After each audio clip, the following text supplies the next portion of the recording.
Olá, pessoal. Nós vamos falar agora para vocês aqui um guia um pouco mais pragmático para verificação funcional de componentes. Então, a gente já falou um pouco antes sobre como verificar, a gente vai tentar trazer aqui um pouco mais dessa capacidade e detalhar um pouco coisas relacionadas à verificação, tá? Recapitulando um pouco, qual a importância da verificação? A gente sabe que toda vez que a gente aumenta a complexidade do projeto, isso é, cada vez que eu coloco mais funcionalidades nesse projeto, a gente vai fazer com que aumente também o número de cenários propensos a erros, mais capacidade ele tem de errar, de a gente gerar coisas que não seguem exatamente a especificação, certo? Na verdade, quando a gente vai, então, projetar um circuito, a gente está trabalhando num processo que é interativo. Então, a gente vai colocar novas funcionalidades e a gente vai tentar, obviamente, manter as funcionalidades antigas. Então, nesse caso aqui, o antigo é interessante. Você não quer que um bug do passado apareça de novo ou algo que estava funcionando pare de funcionar. Então, você precisa ter um mecanismo de verificação aqui bem importante, tá? E esse mecanismo de verificar algo que já está pronto no passado, a gente chama de regressão, certo? Então, a gente tem a nossa regressão de código. O que significa regressão? Significa que eu estou verificando alguma coisa que está antiga da nossa funcionalidade. Nesse sentido, então, imagina o seguinte cenário, né? Você tinha um bug no passado, esse bug você teve um esforço do seu código, e esse código que você trouxe para hoje, de repente esse bug aparece de novo. Quer dizer, alguém foi lá e mexeu no código, você alterou o código e apareceu um bug do passado. Então, testes que você fez no passado precisam ser mantidos mais vezes, tá? Porque você quer garantir que bugs passados não voltem a atrapalhar o seu circuito, tá? E para isso é importante a gente desenvolver um ambiente de verificação. Isso vai tomar um certo tempo, mas por outro lado vai permitir que os erros encontrados não retornem ao projeto posteriormente. Então você achou um bug, esse bug vai ser resolvido e posteriormente, se ele aparecer de novo, você já sabe o que aconteceu, tá? Outra coisa importante é que o circuito tem uma resposta sempre dependente do tempo. Eu posso ter máquina de estados lá dentro. E aí a gente vai gerar respostas distintas em momentos distintos, porque ele está em estados distintos. Eu boto a mesma entrada, mas ele gera outra saída. Não é necessariamente um bug do circuito, pode ser um comportamento desejado no nosso circuito. Imagina uma máquina de estados que nesse certo estado A, ela precisa fazer somas das entradas e gerar saída. Mas no estado B ela tem que subtrair um do outro, ela não está se comportando errado, ela está gerando resultados diferentes para a mesma entrada, em momentos diferentes, que são estados diferentes dela, tá? E se um bug, aqui tem um erro aqui, se um bug não for detectado, certo? Se a gente não conseguir detectar o bug, a gente vai ter posteriormente, quando detectar, questões de retrabalhos e atraso que vão ser necessários quando ele for detectado mais adiante no projeto. Além disso, a gente tem um conceito de perda de receita, quer dizer, se o produto já estiver no mercado, de alguma forma eu posso perder receita, tendo que retirar do mercado ou fazer alguma operação um pouco mais forte com ele. Se a gente aumentar a gravidade, a gente vai ter necessidade de recall. A gravidade está aumentando aqui para baixo, né? A gente pode ter necessidade de recall. O que significa isso? Eu posso precisar buscar o produto para consertar. Então, se for um bug grave. E se o bug for mais grave ainda, eu posso ter prejuízos legais. Quer dizer, eu posso virar e gerar danos maiores causados pelo bug. Eu posso ter até danos a pessoas, danos a equipamentos e prejuízos muito grandes que a gente vai ter problemas na justiça, tá? Então, a gente está falando que a complexidade desse bug cresce nessa direção aqui. E uma outra coisa importante é quando que você para a verificação.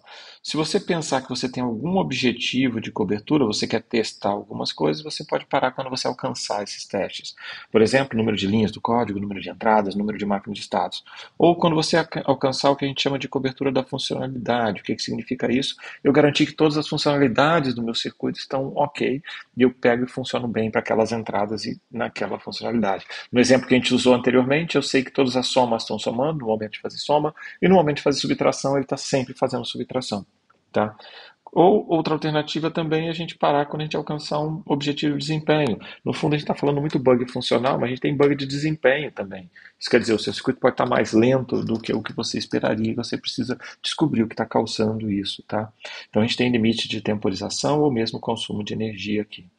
E quando os bugs críticos forem encontrados e corrigidos, então se você descobrir os bugs, você de repente num dado momento você para de achar novos bugs durante um certo intervalo de tempo. Então você tem uma taxa que você está descobrindo bug, descobrindo bug, descobrindo bug, mas de repente você para de achar esses bugs. Então nesse momento você pode parar a sua verificação porque você já não está achando mais bugs, você pode concluir que eles sumiram totalmente, tá?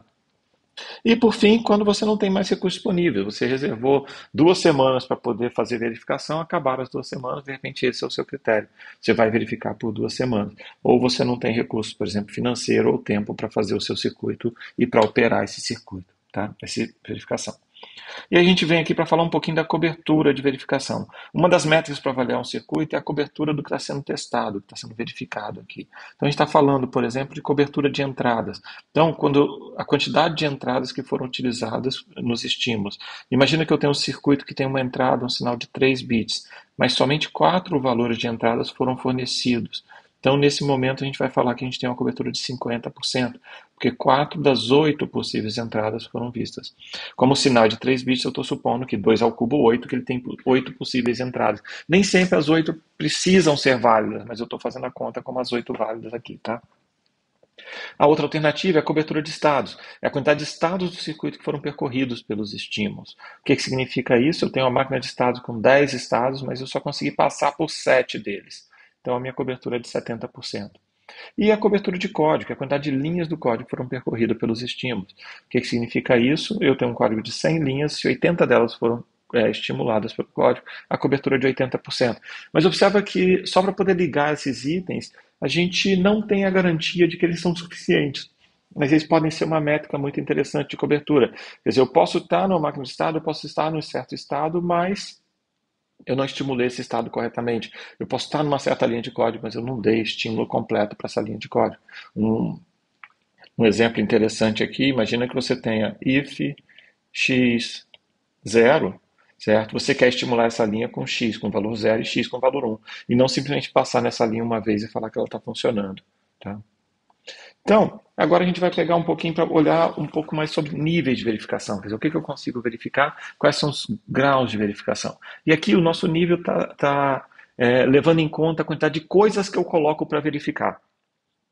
Então, o primeiro nível é o nível unitário, é muito parecido com o teste unitário que a gente faz em software. Tá? O nível unitário é o nível mais baixo, ele verifica os modos individuais de um projeto, individuais aqui, ó, de um projeto. Tá? O próximo nível é um bloco, ele vai incluir mais de um pedacinho, mais de um componente daqueles unitários ali, e esses componentes vão se ligar ao outro. Então, eu vou ter mais funcionalidade de cobertura para prever tanto as interações entre os módulos, quanto também o a ligação entre eles e cada um está funcionando corretamente. É importante chamar a atenção que aqui os módulos já podem ter sido testados unitariamente, então estou fazendo um teste também na linha de integração aqui. Eu começo a ver se os sinais estão ligados corretamente, se estão trafegando, se o resultado de um está influenciando o outro, e vou usando essa direção aqui. O próximo nível é o nível de subsistema, que ele vai envolver múltiplos blocos, tá? E módulos para fazer uma funcionalidade de alto nível, como uma GPU. Tá? Então, o que significa isso? Eu estou pegando vários blocos, vou ligar, e novamente eu tenho que me preocupar com a cobertura de interligação, de protocolo de comunicação, tudo isso que não foi testado ainda anteriormente. Do ponto de vista dos componentes, eu estou supondo que os blocos já foram testados e as unidades também foram testadas. Tá? E o próximo é o que a gente chama de circuito ou System on Chip. O que significa isso? Esse é o componente mais alto, é tudo de uma vez. É o nível mais alto, vai envolver verificar todos os componentes e a interligação entre eles, bem como as comunicações externas. Às vezes esses componentes vão falar com o mundo exterior e eu tenho que de algum jeito saber se essa minha interface está funcional, está operando corretamente. Tá? Então, esse é o contexto, é isso aqui que a gente deveria olhar. E aí, na hora que a gente fala em projetar, certo? Testes, o que a gente precisa fazer? A gente tem que primeiramente definir aqui, ó, de acordo com seus componentes, qual a principal cobertura precisa estimular, certo? Seu circuito vai ser estimulado tipicamente pelas entradas, e se o seu circuito for combinacional, você pode supor que a cobertura das entradas vai ser suficiente. Se o seu circuito tem uma máquina de estados, aí é importante você tratar da cobertura de estados. Tá? Note que cada estado vai interpretar de forma diferente os estímulos de entrada. Tá? E para a cobertura de código, você pode usar ferramentas diferentes que calculam os parâmetros. Novamente, você pode passar pelo código com múltiplos valores de entrada. Ok? Tudo bem? Então, nesse caso aqui, a gente está muito preocupado de que só passar, só cumprir a métrica não é suficiente. A gente precisa ter um pouco mais de conhecimento sobre o circuito, tá?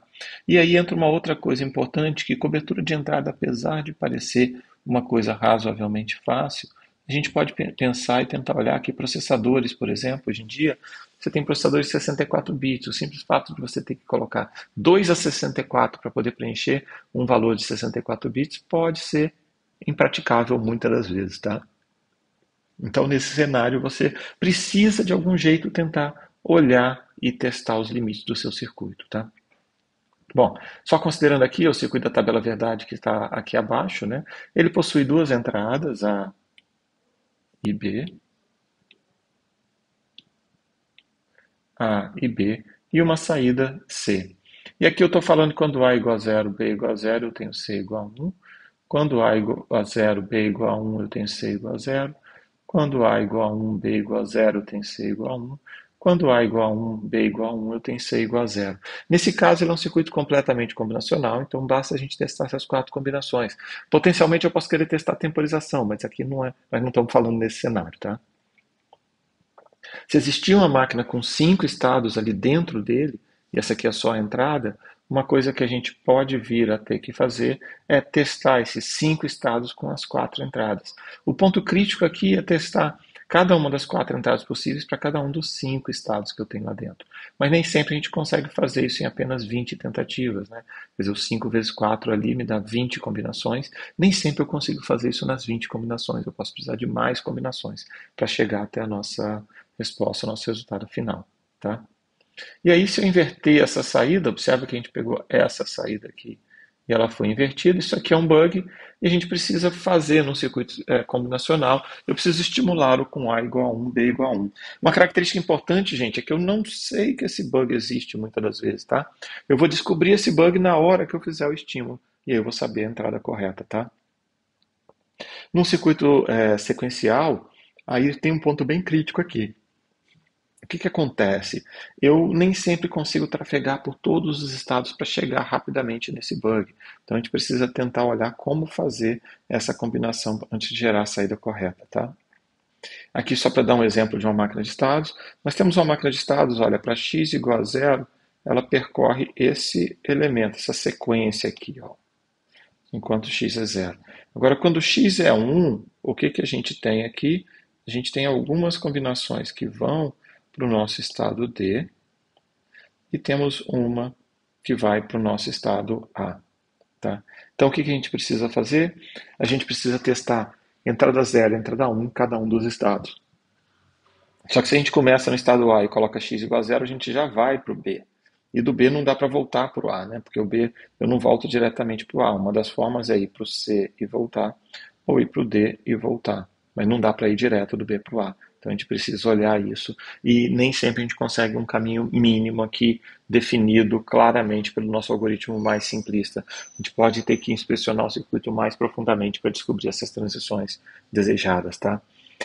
A gente consegue alcançar, no exemplo aqui, nós estamos preocupados em alcançar o estado D.